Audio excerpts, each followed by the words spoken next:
Shazam! Fury of the Gods was directed by David F. Sandberg, who also directed the first film, and it stars Zachary Levi once more as the man, the myth, the legend, Shazam, who continues to be a superhero along with the rest of his foster brothers and sisters, for which he's kind of having a difficult time keeping everybody together, as they all want to do their own thing. When a trio of evil goddess sisters come to Earth searching for the wizard staff that granted Shazam his powers in the first place, everybody must band together to figure out how to stop the magic of gods, which seems impossible when these goddesses have the ability to strip them of their powers. Plus, they have a dragon. As a general rule, I've always enjoyed watching Shazam do his thing. Say the thing, lightning strikes, and bam, he's this ultra powerful being controlled by a kid of all people. But it's kind of a superhero like Ant-Man.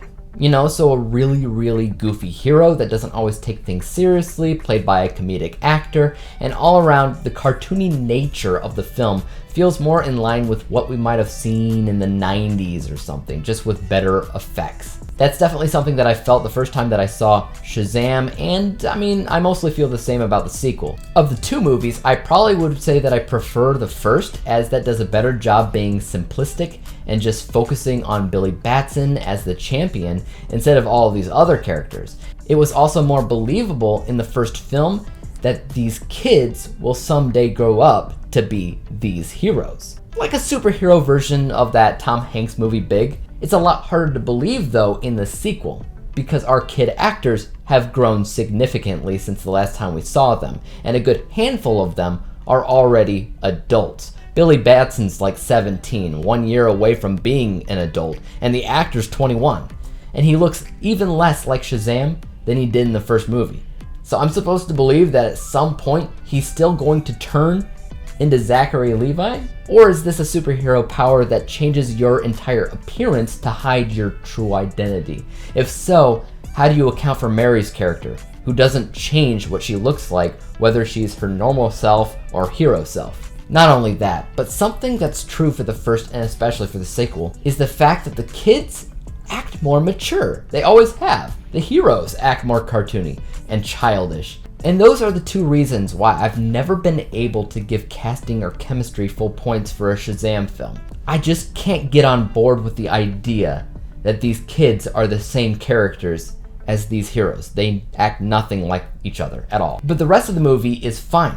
Good even. They've upped the ante in terms of visuals, cinematography, editing, and action.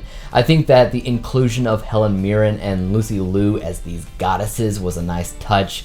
I think that they brought a lot of the charm to the film.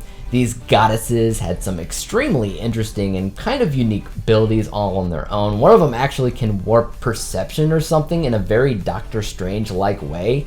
I thought that that was cool. I thought that there was a good sense of tension in the third act that felt like a legitimate threat. I enjoyed the mapping out of all of these mysterious floating doors that you could see in the Shazam cavern, whatever you call that. This is a superhero movie, through and through. Though I would say that it's just not as good as some of the other superhero movies that I've seen in recent years. Now, I might be biased, but usually how I score these movies tends to be on the higher side for superhero films. I mean, most of the MCU I've given 90% scores to. They just tend to check all of the technical boxes that I look for in film, and I would say that Shazam 2 checked a majority of those boxes that I tend to look for, just not all. So let's go ahead and take a look at what I scored this film, which I rated Shazam Fury of the Gods a B-letter grade, final overall score of 77%. 77 out of 100 possible stars. To kind of give you some insight on that score, I think that it was the first Ant-Man film that I gave a score of 75% to, which was a fair, decent score at the end of the day. But compared to everything else in the MCU, it was significantly lower. Like really low. So the mid-70s is a decent score for a normal movie, but it's a lower score for a superhero movie, if that makes any sense. I don't know. Let me know your thoughts about Shazam Fury of the Gods if you've seen it in the comment section down below. And as for YouTube, you guys know what to do. Hit the like, subscribe button, and bell to be notified when I come out with my next review. And until then, peace out.